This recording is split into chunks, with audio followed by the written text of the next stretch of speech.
Assalamualaikum warahmatullahi wabarakatuh. Perkenalkan, saya Muhammad Lucil Hadiana dengan NPM 1007718 asal Prodi Teknik Pertambangan Fakultas Teknik Universitas Islam Bandung akan memaparkan hasil penelitian saya yang berjudul Evaluasi Geometri Jalan Tambang dalam upaya meningkatkan produksi pada penambangan batu andesit di PT Terabatu Manunggal, Kecamatan Cariu, Kabupaten Bogor, Provinsi Jawa Barat.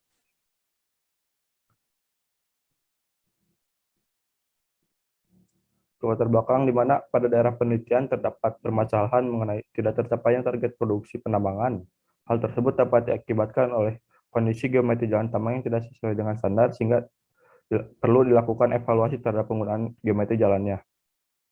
Untuk tujuan penelitian, yang pertama, mengetahui kondisi geometri jalan tambang yang digunakan dengan kesesuaian pada Kepmen 1827 dan ALASTO, mengetahui produksi dari alat muatan alat angkut sebelum perbaikan geometri jalan tambang, mengetahui produksi dari alat muatan alat angkut setelah dilakukan perbaikan geometri jalan tambang.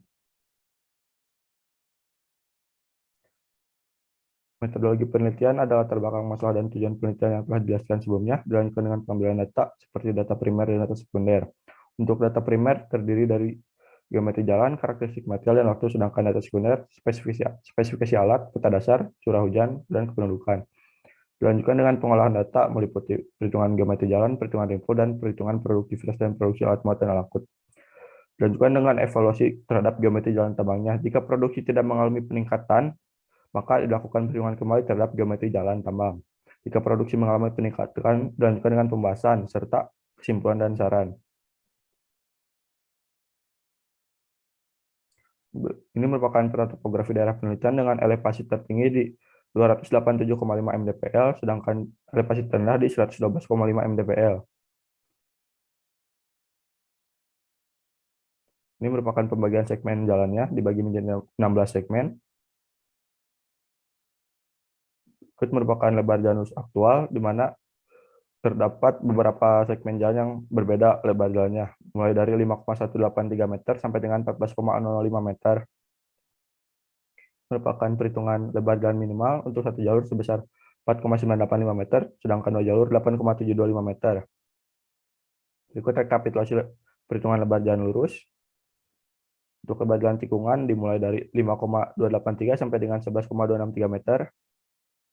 Ini parameter yang digunakan dalam perhitungan. Ini merupakan rekapitulasi perhitungan lebar jalan tikungan. Untuk kemiringan jalan berdasarkan Kepmen 1827, standar kemiringan jalan di pertambangan ialah 12%. Sedangkan pada daerah penelitian terdapat 4 segmen jalan yang melebihi grade standar tersebut, sehingga diperlukan pengurangan beda tinggi. Berikut rekapitulasinya. Untuk jari tikungan didapatkan sebesar 9,930 meter sampai dengan 54,640 meter.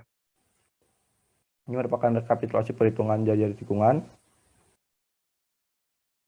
Untuk super elevasi didapatkan sebesar 2,62% sampai dengan 5,24%.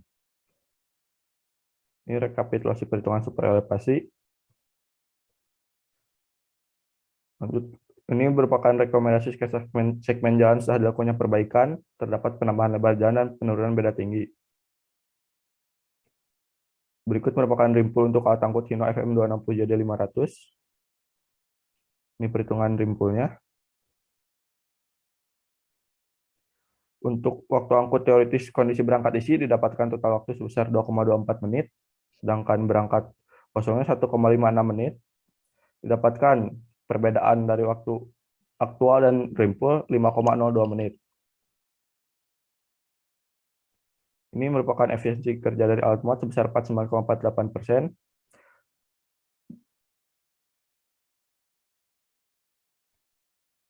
Dengan produksi alat muatnya sebesar 79,45 BCM per jam. Ini merupakan efisiensi alat angkut sebesar 85,43%. Dengan produksi 79,35 BCM per jam. Setelah dilakukannya perbaikan geometri jalan tambang, terdapat peningkatan produksi pada alat muat sebesar 134,48 BCM per jam. Untuk alat angkut sebesar 134,39 BCM per jam. Ini merupakan perbandingan produksi dari sebelum perbaikan, target produksi, dan produksi setelah dilakukannya perbaikan. Terdapat peningkatan produksi. Lanjut ke match factor, di mana sebelum dilakukannya perbaikan, didapatkan match factor sebesar 0,58, sedangkan setelah perbaikan 0,94.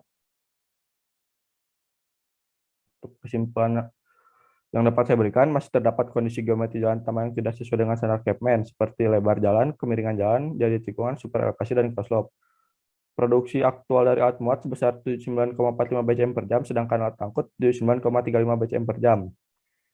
Setelah dilakukannya perbaikan geometri jalan, menyebabkan adanya peningkatan produksi pada alat muat sebesar 134,48 BCM per jam dan alat angkut sebesar 134,39 BCM per jam. Untuk saran yang dapat saya berikan, kemiringan jalan dari loading point ke hopper dibuat lebih landai, khususnya pada segmen CD, EF, MN, dan NO. Kemiringan melintang perlu dibuat untuk mencegah air hujan tergenang di badan jalan, melakukan perawatan terhadap permukaan jalan, dan melakukan penyiraman agar operator tidak terganggu saat bermanuver. Demikian pemaparan yang dapat saya berikan, kurang lebihnya mohon maaf. Wassalamualaikum warahmatullahi wabarakatuh.